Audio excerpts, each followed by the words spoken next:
So today we're gonna be talking about how to get to your lenses like sweet spots. Now this is not by any means how to get everything in focus. Like I don't want people confusing depth of field with what I'm about to teach you right now. But anyways, to get the most out of your lens, you're going to want to shoot 2 to 3 stops down. If you don't understand what I mean, if you have a 1.4 lens, you're going to be wanting to shoot it at like around 2.8. If you have like a 1.8 lens, you want to shoot like a 3.6. You have an f2 lens, shoot it at f4. And what this is going to do is going to give you the most optimal aperture for your lens. Not for every lens. This is just like a rule of thumb that people tend to follow. And I know when you're a beginner, you want to shoot everything wide open. You think that's all that matters.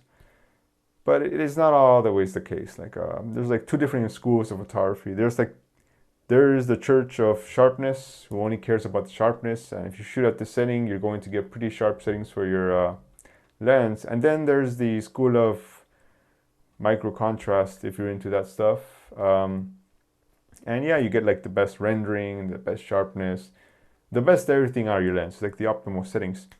Now, like I said, don't confuse this with depth of field. Like if you're a landscape photographer or you're probably going to be shooting like an f8 or f16.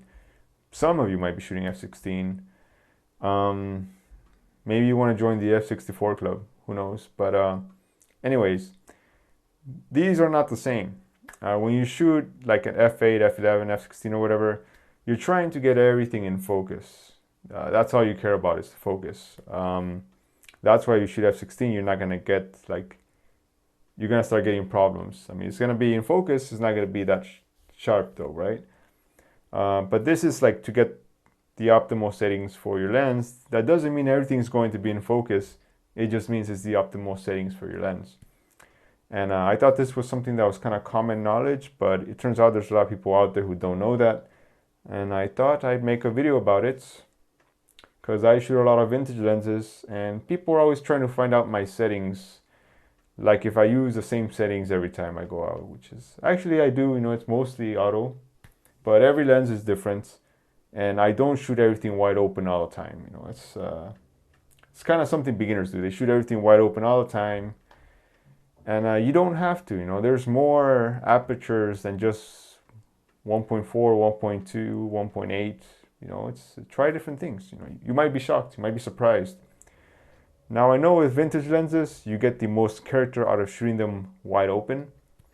So yeah, that's usually why you get wide vintage lenses. And it's kind of my belief that when you shoot pretty much every lens is the same around f8. That's just what I think. If you shoot everything at wide f8, pretty much every lens is going to be the same. Maybe not the Mamiyas though, because they got like some special color going on. They call it the Mamiya color. But that's another video, right? Anyways, I hope you enjoy this little tidbit of knowledge. And let me know if that works for you. Yeah, see you around.